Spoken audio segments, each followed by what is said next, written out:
Whistler.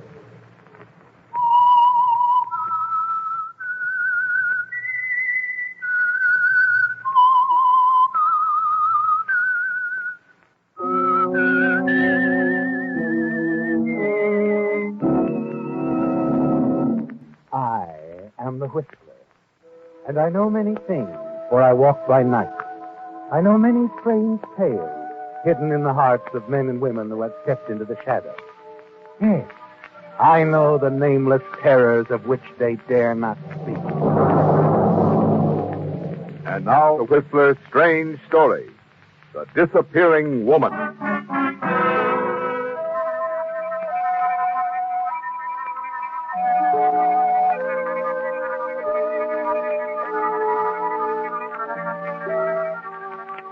Beautiful women were very important to the great Grafton. In fact, he had always admitted that his success as a magician depended on an attractive assistant. But when Grafton arrived in Los Angeles from his South American tour and hurried across town to his agent's office, he was alone. Yes, you've been alone ever since you left South America, haven't you, Jim? It was the only safe way in view of your sideline, a sideline which had been netting you big profits. It's well after office hours when you enter the Carlson building. The elevator is automatic now, and there's no one around. But you know that your agent, Earl Crawford, is expecting you, that he'll be waiting in his office on the 4th floor. Oh, so you're back, Brett. I came here straight from the boat, Crawford. What happened in South America? Why, I did my act, played the spots you booked for me. I'm not talking about that. I know you're not. What about the money? It's a long story, Crawford. What do you mean it's a long story? You were able to get rid of the stuff down there, weren't you? I was able to dispose of most of the money, but not all of it. Oh, I see. Well, we'll settle up now. I can't settle up, Crawford. What do you mean? I haven't got it. You haven't got it? What are you talking about? I was robbed on the boat coming back. Somebody broke into my cabin. There's a secret compartment in my trunk. How did it happen? I don't know. I did exactly as you told me. Stayed by myself, only left my cabin to eat, spoke to no one. What about women? I didn't speak to a woman on the entire trip. What'd you do about the robbery? Nothing. I couldn't do anything. My hands were tied. What do you mean? I hadn't destroyed the rest of the counterfeit. Why, you idiot. It was stolen along with the real money. If the thief was found, the counterfeit would be discovered. And whoever got it knows you're mixed up in the counterfeit racket. That's about it, Crawford. You're in trouble, Grafton. In plenty of trouble. What do you mean, trouble? I didn't print that phony money myself, you know. I know that. There are people higher up. You do your explaining to them, too. I don't want to get involved. You are involved, Grafton. But you said... What's the idea of the gun, Crawford? I'm taking no chances. Come along. Tell your robbery story to the big boys. But listen, Crawford, you can cover for me. Book my act, and I'll make it up. Nothing doing. Then I'll get somebody else to book me and turn my entire salary over to you. You can't get a booking without a new girl to help you. Takes time. As a magician working alone when you're just... Okay, Crawford. Let's get going. Right. Just a minute, Crawford. Look out! That was the oldest trick in the world, Crawford. And you fell for it. Put down that gun, Grafton. Let's talk this over. Nobody knows you took the counterfeit to South America. I'll cover for you. You bet you will, Crawford. You bet you will.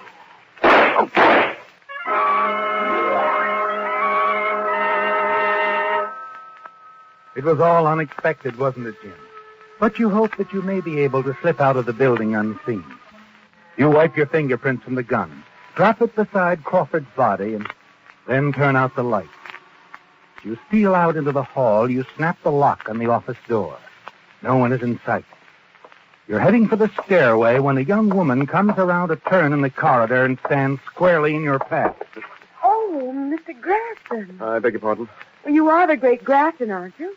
What makes you think so? Well, you were pointed out to me on the boat. I tried to talk to you. Sorry, I'm in a hurry. But I want you to help me, Mr. Grafton. Yes? Well, what can I do? My name is Anita Ballard. I'm a dancer. I just got back here from Central America. I just have to have a job right away, and I don't know anybody in town. I see. There's a booking agent on this floor. His name is Earl Crawford. You know most of the agents. Perhaps you could introduce me to him. It's not likely that he would be in his office at this hour. No. I suppose not. I just came here out of desperation. I heard that Crawford always has an opening of some sort. Well, if you're looking for a job, maybe you won't need to see Crawford after all. Well, what do you mean, Mr. Grafton? I might have something for you. I need a girl for my act. Oh, that would be wonderful. I've had experience as a magician's assistant. I was a box jumper with Barton one season. Well, that sounds fine. We'll talk about it. Over a steak. A perfect idea. Over a steak.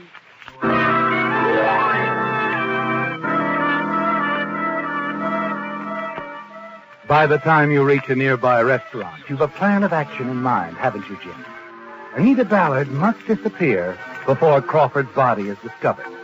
She must not be around to testify that she met you on the 4th floor of the Carlton building.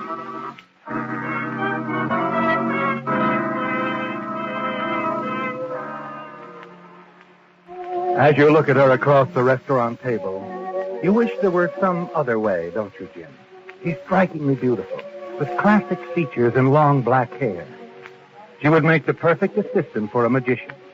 But you know that your one chance is to get her in a car on some pretext and drive her out of town. And as soon as possible, before anyone you know sees you together. You're not enjoying your steak, Mr. Grafton. Something bothering you? No, Anita, nothing. I'm just thinking. About what? About you. About what to do with you. I suppose you're prepared to travel. Oh, how soon? Well, I have some extra equipment stored in San Diego. I think I'll drive down there tonight. You haven't anything to keep you here, have you? No, not a thing. All right, then, Princess. Princess? My assistant is always called Princess Naya. That's a pretty name. And you're a pretty girl. I'm sure we'll get along well together. I'm sure we will. Well, let's go. Well, if it isn't the great Grafton. Oh, hello, Fillmore. Thought you were in South America, Grafton. I just got back. If you'll excuse us... Now, wait a minute, Grafton. I ought to meet the princess. I suppose this is the present Princess Naya. Well, yes, I am, Mr. Fillmore. Well, there've been a lot of Princess Nayas, each one more beautiful than the last.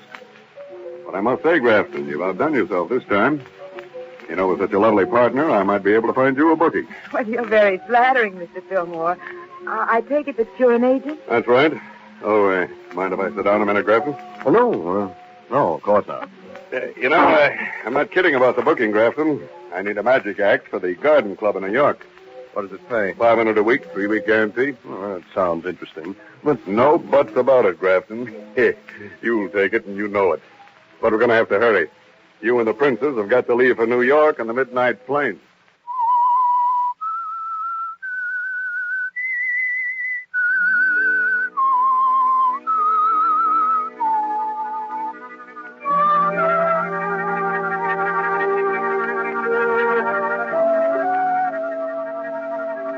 Well, Jim, the meeting with Fillmore upset your plans, didn't it? And you're forced to take Anita to New York as the Princess Naya, the assistant in your magic act. Her presence near Crawford's office at the time of his murder makes her dangerous to you, doesn't it? And you can't see a way out of the situation. But when you read an item about the shooting in the New York papers, you receive a surprise. Crawford's counterfeit dealings were suspected by the police, and underworld characters are being sought in connection with his death. Yes, it's a big load off your mind, isn't it? And especially when Anita makes no reference to the affair and turns out to be very good in your act. Then, at the end of your first week at the club, you knock at her dressing room door. Come in. Good news, Anita. I've been talking to the manager. He's crazy about the act. We're getting over well, aren't we? Yeah. You're doing a swell job. That's nice to hear. Oh, by the way, I got paid. Here's your salary. I want to talk about that. What's the matter? Isn't it enough? No, it isn't. Well, what do you want? I want half, Jim. Half? $250, half the act. But in Los Angeles, we The agreed. circumstances were different then. At that time, I didn't know that your agent, Crawford, had been murdered. Well, what's that got to do with it? Everything. You did it, and I know it. That's ridiculous. Everything fits together. Crawford was probably mixed up in counterfeiting. Same as you. Counterfeiting? I don't know what you're talking about. Oh, yes, you do. Our meeting outside his office wasn't accidental. I'd followed you there from the boat. But why? Because I found out you were mixed up in the counterfeit racket. How? That's my business. And from now on, I intend to cash in on my discovery. What do you mean by that? I stole your money on the boat, Jim. There's nothing you can do about it. But I'm going to use it for your own best interest. My best interest? Mm-hmm. The act needs dressing up. New wardrobe, new scenery, some startling new illusions. Big time stuff. Big money. What I've always wanted. I see. You're a good magician, Jim. You've got everything. Appearance, poise. With me and a girl to double for me in the big six, we can be a big success. And half goes to you? Half goes to me. And you propose to use my own money to build the act? Exactly. What about the counterfeit money you took? That I'll keep for my own protection. To see that I'm not double-crossed. Well, your frankness is alarming, Anita. Does it annoy you, Jim, to realize you're dealing with someone as ruthless as yourself? Not at all. And to prove it, I say we'll go right ahead. I mean, with your plans for the new act, the big illusion. Good. You'll start interviewing girls for my double right away. I will. I'll be on the lookout myself. Don't want to put all the burden on my dear partner. Thank you, Anita. Very thoughtful. Let me know if you find anyone.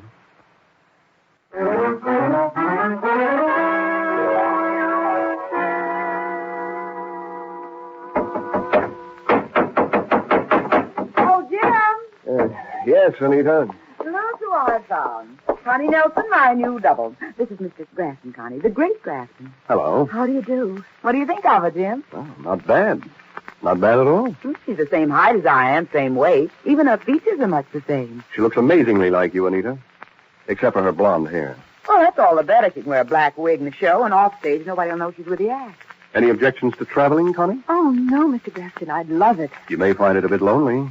You won't be able to stay at the same hotel as the Princess Naya and I, or even be seen with us in public. No one, not even my agent, is going to know that there's more than one girl with the act. Well, I see, but is that perfectly honest? How do you mean? Well, pretending I'm not with the act when I am. Well, the world of magic is based on deception. But the people love it. You'll really be contributing to the amusement of the public. Oh, in that case, I'd like to do it. Very well. Come back in the morning at 10. Thank you, I will. Goodbye, Mr. Grafton. Goodbye, Connie. Well, what do you think? Interesting. Very interesting. You mean her looks or her scruples? They're both rather unusual. Well, just so you don't become too interested, Jim. What do you mean? We don't need any complications.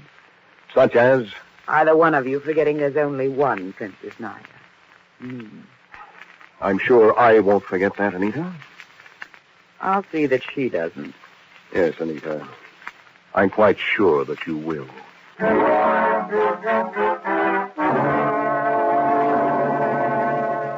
Anita has just given you an idea, hasn't she, Jim? And perhaps it could work if you're careful. You avoid speaking to Connie except on business until the act gets started and you're booked out of town. And then one day, you manage to run into her in a park. Well, hello, Connie. Oh, You watching the Swan? Mr. Grafton. Yes, I've been here for hours. You know, I get awfully lonesome. Oh, you poor kid. I suppose you do. If only I had someone to talk to. Well, a pretty girl like you shouldn't have much trouble about that. Because, you see, I can't talk to anyone. If I did, I'd have to tell them who I am, that I'm with the act. You're awfully honest, aren't you, Connie? Of course. You keep a secret very well. You know, I've been thinking, how would you like me to teach you something about magic? It would help pass the time for you. Oh, I'd love it. Would you do that? I'd have to arrange so that no one knew about it, not even Anita. I could teach you her part in the act. And then if she ever got sick and was unable to work, you could replace her. That would be a nice surprise for her, wouldn't it? Wouldn't it?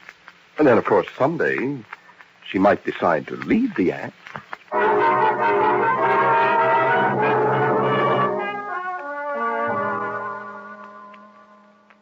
That's the beginning, isn't it, Jim? You start working with Connie in secret, grooming her to take Anita's place. For Anita is going to leave the act, isn't she? Yes, she's going to disappear. One of these days, when Connie is ready, Anita will arrive in town as the Princess Naya. But when the act leaves town, the Princess Naya will be Connie, wearing her black wig. But there are details to work out, and they're difficult. It's not until you reach the West Coast that a solution appears. And then one night, a Mr. Norman pays you a visit. He wants you to appear at a benefit to raise funds for a local charity. It's going to be a big thing, Mr. Grafton. Every performer in town is taking part. Well, I'd be glad to help out, but we're closing here Friday night. We leave for Los Angeles Saturday morning. You couldn't stay over for Saturday night? Why, I don't know. We don't open in Los Angeles till the first of the week. Well, did you ever think about making the trip down the coast by boat? By boat? Mm-hmm. Why, no, I hadn't. My wife and I made the trip a few weeks ago. It'd give you a very good rest. Yes, I can imagine. I'll tell you. There's a boat leaving Saturday night about midnight. Now, why don't you stay over and work the benefit? We'll put you on stage about 10 o'clock, so you'll have plenty of time to get to the boat. Well, now you mention it, that's not a bad idea. I was sure you'd see it. But I'll tell you, Mr. Norman, I wouldn't be able to do my big illusion at a benefit. It requires too much work to set up. Oh, that's all right. Just do some of your other stuff, just so you make an appearance. Well, in that case, It's all set? I don't see why not. I'm always glad to help a good cause.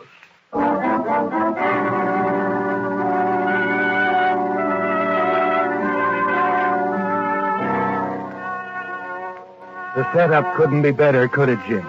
As you talked to Norman, the whole thing took shape in your mind. A big benefit performance. Hundreds of people around. The perfect time for Anita's disappearance. If you don't use the big illusion, you will need only one girl. Both Anita and Connie will arrive to assist you. But Connie will do the act and go to the boat as the Princess Naya.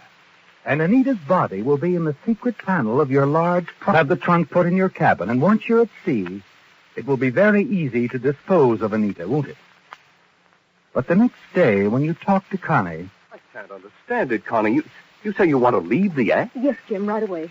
I want to go when we close here Friday night. Oh, but you can't do that. You can find another girl to double for Anita. But why, Connie? Why? Please, don't ask me. But you can't leave now, Connie. Please wait a few weeks. No, I've made up my mind.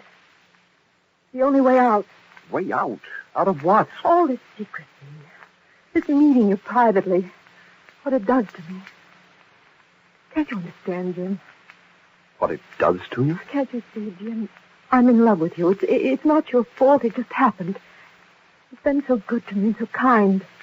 But there's no future for us. Oh, Connie, darling. Of course there's a future for us, a wonderful future. Why do you suppose I've been working so hard with you, teaching you everything I know? It's because I want you as my partner. But Anita's the Princess Naya. Anita and I are going to split up. But I couldn't take another woman's job. It wouldn't be fair. There's nothing unfair about falling in love. Mary? Yes. I love you, Connie. I've loved you for a long time. Have you, dear? Of course. But now, about Anita.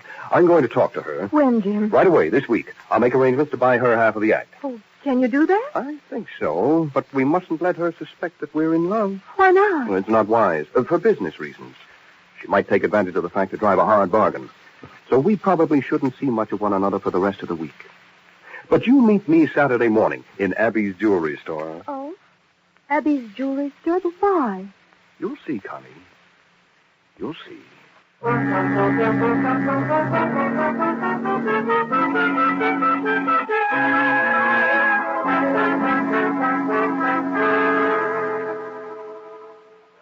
Hello, dear. You been waiting long? Oh, no, just a few minutes. I've been looking at these cigarette cases. Aren't they beautiful? Oh, yes. Especially that gold one. It's very nice. I'd like to buy it for you. Oh, we aren't here to buy anything for me. We're going to buy something for you. A diamond engagement ring. And it's all settled? Yes. Anita is leaving the act. You're going to open in Los Angeles. In fact, you may have a chance to break in at the benefit tonight. Tonight? Uh-huh. Now, to tell you the truth, Anita and I had a little disagreement about our financial settlement. Oh. She's in a very bad humor.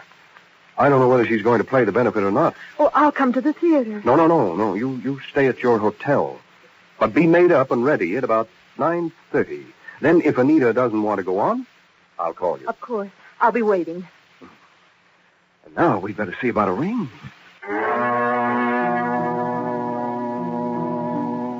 Things are working out very well, aren't they, Jim? You're buying an engagement ring for Connie. Another step in setting the stage for Anita's disappearance. You've told Anita to be at the benefit at 9:30. And when she comes to your dressing room, you're ready for her. A few minutes later, Anita Ballard's body is in the secret panel of your trunk. Then you go to a phone and call Connie. And she hurries over, and the act goes on at about 10 o'clock. Connie is nervous and excited, but she does the act perfectly. How did I do, Jim? Was I all right? You were good, Connie. Very good. Oh, I'm glad. Well, I better change. We haven't much time, have we? No. We'll take a taxi straight to the boat. By the way, keep on your black wig. Oh. You're the Princess Naya now, you know. Well, that's right, I am. Oh, hardly seems possible. You can dye your hair black on the boat. Oh, here are the men for the baggage. Excuse me, dear. I'll be ready in a minute, dear. Mm-hmm. Right in here, fellows. I'm all packed. So let's go. Yes, and I want it all put in my cabin. Right, Mr. Grafton. Now, be careful with that big trunk. Okay. Take that in, Joe. Hey, this is a heavy one. Yes, it is rather heavy. I'll bet one of your best tricks is in here. Yes, as a matter of fact, my very best trick. The disappearing woman.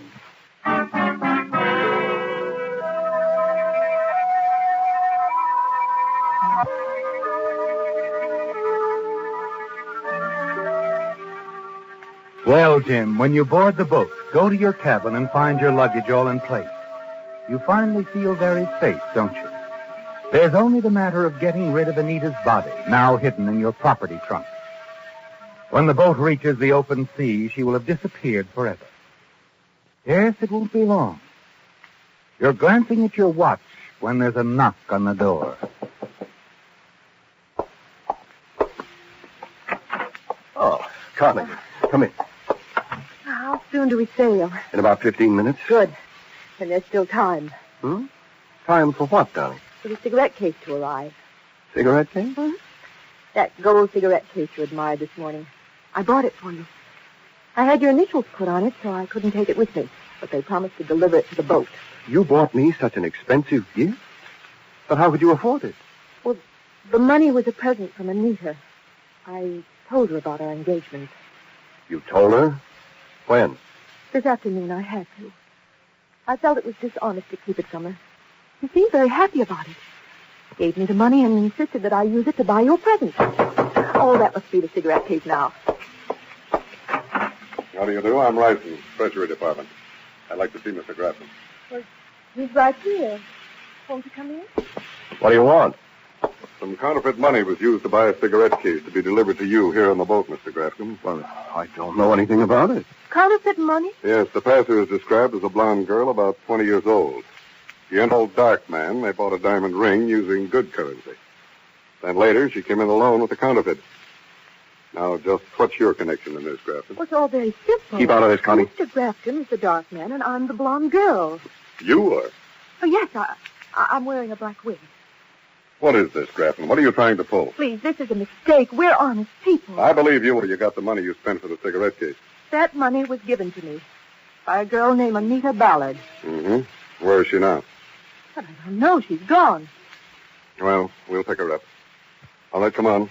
You'll both have to get off the boat. Oh, now, wait a minute. It's time to sail. I'll have the boat held until your luggage is taken off. My luggage? Well, yes, Mr. Grafton. We'll have to make a thorough search of your luggage. You know, I wouldn't be a bit surprised if we found the plates in the printing press for the counterfeit money right over there in that big property trunk.